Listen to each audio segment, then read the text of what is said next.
чечим чыгарып, мына тамагы көтөрүлүп, андай проблема февраль айынан баштап көтөрүлдү. Ага чейин 71 сом менен тамактанып деле, ошол ачка ток болсо дагы жыйынтык чыгып, мына ушул дүйнөлүк аренада балдар результат көрсөтүп жатышты.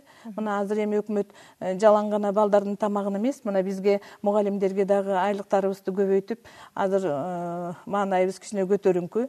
Баягыдай кичине тентектиктер балдар арасында кантип болбосун, таптакыр эле актап бизде тим эле идеал дебейбиз. Бар андай анча-мынча тентектигибиз болсо аны ошол жеринде, ошол убагында чечип чара колдонуп турабыз. Чолпон айым, бул маселени чечүү жолу, негизги жолу катары спорт мектебин жаап коюудан көрүп жатасыздарбы?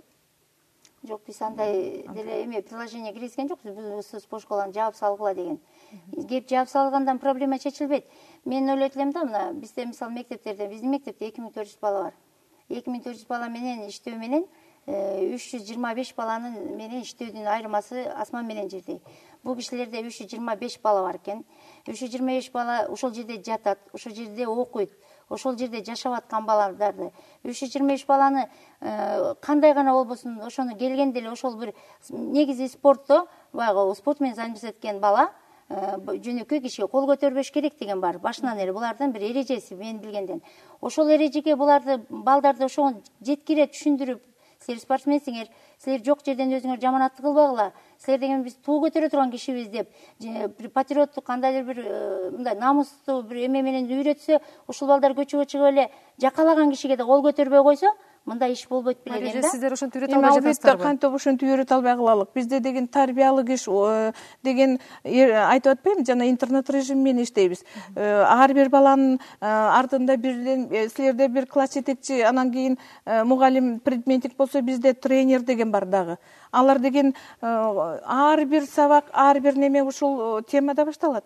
Спорт мектебин жаап коюш керек деген сөз каяктан чыгып атат? Спорт мектебин жаап коюш керек деген. Спорт мектебин жаап коюш деген мына 2005-жылкы, 2009-жылкы кечиресиздер. 2009-жылкы жана провокация кылып бизде 2 мектепти чабыштырып коюп, мына ошол бийлик жагынан ошондой неме болгон. Ошол жаап башка жакка көчүрүп, ошондой максаттары болгон. Мен ойлойм да, балдар, тем более ошол жерде интернатта жашаган балдар, булар спортсмендер.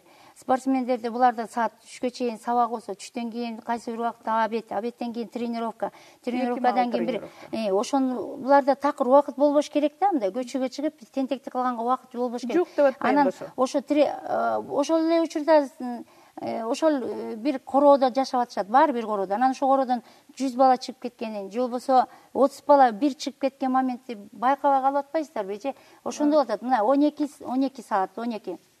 Видеодо көрсөтүп атат 12:07. Ал убакта 6-сабак жүрүп аткан учур. Ошол бизди Кудай жалгап сиздер балдар барганда, биздикилер баары сабакта отуруп, 2-сменге келген 7-класстын балдары анан уборкада жүргөн балдарыбыз туш болуп калып атат. Эгер ошол 12-де сабакта 6-саатта отурган балдарыңар отурса, 30 бала чыгып кеткенин кандай байкабай калдыңыздар? Жок, биз ал күнү чыгып кеткен күнү мен айтпадымбы, мероприятие өтүп атканбыз стадиондо. Дене тарбия күнү, анан мугалимдер күнүн ошол күнү белгилеп, биз балдарыбыз менен стадиондо болчубуз. Анан мына 12:11:45-те бүттү мероприятиябыз. Анан балдар тамакка киришмек бирде. Ага чейин бош убактысы келип, кийинип чечеккен учур болчу. Өзүңүз айткандай, бизде бир класста 30 балада бир класс жетекчи болсо, сиздерде класс жетекчисинен тышкары тарбиячы бар. Класстардан тышкары тренер бар. Анан ушул 30 балага 3 киши жакшы эле жетишет деп ойлойм да. Эгер ошол эле спорттун балдары, булар урушканга эле машыгыш керек эмес. Ошолорго маданиятты да, анткени алар ошол негизи мектеп проблемасы айтып атпаймынбы? Бул бир эле 2 мектептин ортосунда эмес, бул бүт мектептерде бар да. Анан сиздер педагог катары буга терең карашыңыздар керек да. Анан балким алар баягы улуу муунду мындай кайталап жаткандыр да, анткени мына баягы уядан учкандай мени көрсө ошону алат дегендей, балким азыр коомдо бир кара күчкө сыйынуу деген күч да, элдер баягы мыйзамдан эмес кара күчтөн коркушат дегендейчи. Анан балким ушул нерсе дагы коомдо ушул көрүнүш балдардын баягы аң сезимине криминалдык психологиянын орноп калганына дагы бир себеп болуп атабы деген суроо жаралат да, анткени сүйлөгөндөрү жаргондор. Бирок спортсмендер эч качан жаргоо менен сүйлөгөнүн билбейбиз, бирок тийишкен киши тийишип кетсе анан кийин барып коргонушат да алар дагы. Азыр секелек кыздар деле мушташа кетип сүйлөгөндөрүн көрдүк. Анан эме Чолпон айым айтып атасың айнанайын неме деп маданиятты үйрөтпөйсүңөрбү деп. Маданиятты үйрөткөн үчүн ошо тетик дүйнөлүк деңгээлде желек көтөрүп, дүйнөлүк деңгээлде ондай саясат каралашып биз үйрөткөн үчүн ошондой балдар окуучулар чыгып атат. Анан 300 баланын ал ошончолук иши, ал бизге деген тетик калыптанган балдар келет. 8-класска кабыл алабыз. Анан мына ошол алыстан келет. Республиканын ар кандай бурчунан, ар кайсы үй бүлөдөн келет. Ата-энелер мен жооп кылайын. Кыргызда макал бар эмес, эшигиң көрүп төрүнөт деп. Киргенде эле тарбия кандай болсо, ушул жерде кандай закон бар болсо, бала ошол келген, ар жактан келген бала ошол жерге баш ийет.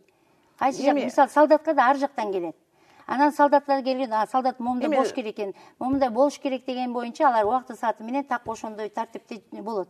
Ошондой эле тартипте сиздер деле түздөңүздөр болот. Ошондой тартип менен иштейбиз. 7 тим эле аябай контроль, 7-де кадимкидей отбой кылабыз, санап жаткырабыз, санап чыгарабыз. Анан сиз айтып аткан жанагы ооба, сиздерден чыгып атат спортсмендер.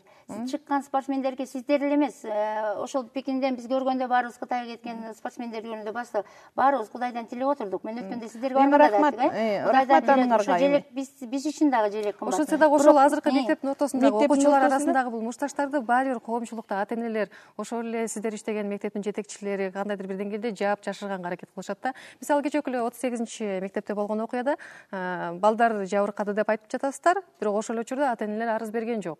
Ооба, арыз берген жок. Маалымат чыккан жок. Канча бала жабыркаганы азыр белгисиз.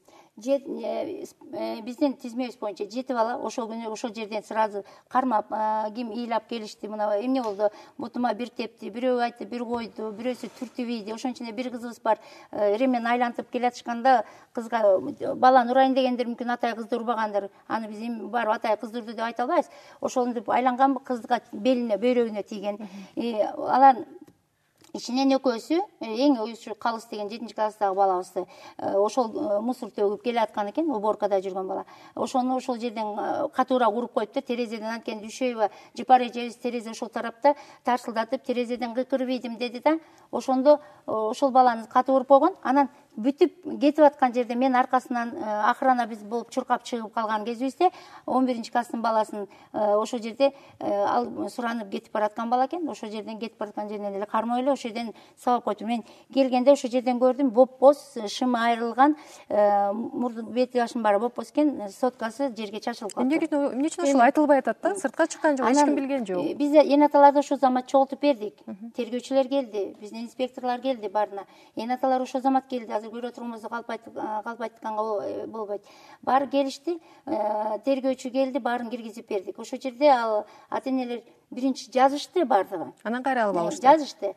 Анан кыска айтсаңыз. Ооба, жазышыптыр, анан кайра жүргүлө. Азыр бул жерден кийин тигил жака уробудга барышыбыз керек. Андан кийин эртең сиздер бияка келишиңиздер керек деген тергөөчүнүн сөзүн уккандан анан эн ата жок, башы жарылган жок, көзү жарылган жок. Бир тептир, бир коюптур. Бирок ошондой болсо дагы биз эми ошого убара болуп биринчиден убарачылык тартпайлы, экинчиден эртең күнү ошол балдар кайра биздин спорт балдары кайра балдарыбызды уруп койсочу. Бул эми жабыркаган балдардын абалы экен да, ошол кармалган мисалы 4 бала боюнча сиздер кандай чара көрдүңүздөр? Кыска жооп берсеңиз. 4 бала боюнча биз окуудан чыгарылды. Ал балдар ата-энелерине тапшырып бердик. Ушул баягы ыкма өзүнүн бир эффект бериши мүмкүн, анткени ушул мындан ары эми андан башка чара көрүүгө эч мүмкүн эмес. Биздин өзүбүздүн окуу жайыбызда ошондой режимди ал мондай жөн эле барып мушташка катышуу же болбосо бир провокацияга аралашып кетүү эмес, жөн эле режимный моменттерди сактабай калса, биз ошондой чара көрүүгө укугубуз бар. Ошол азыркы сиздердин мектептин ортосунда 2009-жылдагы ушул окуя кайталанган. Анан ошол убакта бул окуя кандай талкууланды? Бир сюжет жасалган эле, ошол архивден көрсөтөйүн да. 28 октябрда Бишкектин Аламидин кичи району тарапта жайгашкан номер 38-мектеп гимназиясы менен Олимпиадалык резерв окуу жайынын окуучуларынын ортосунда жаңжал чыгып, мектептердин терезелери талкаланган. Бул бейбаштык акыры милициянын күчү менен басылган жана ал окуучулардын жоон тобу кармалып, айрымдарынын камалышын шарттаган. Бирок Олимпиадалык резерв окуу жайынын директорунун айтымында буга чейин 26 сентябрда бир топ бала келип тийишип, таш, бөтөлкөлөрдү ыргытышкан. Ал күнү тарбиячы, машыктыруучулар жаңжалды токтотуп калышкан. Бирок бир топ балдар келип алып, стадион жагынан, забор жагынан кыйкырышып, кайрайлап ошо жаман уят сөздөр айтышып, биздин балдарды кайра чакырышты. Ал саат 12-де болчу да, күндүз 12-де.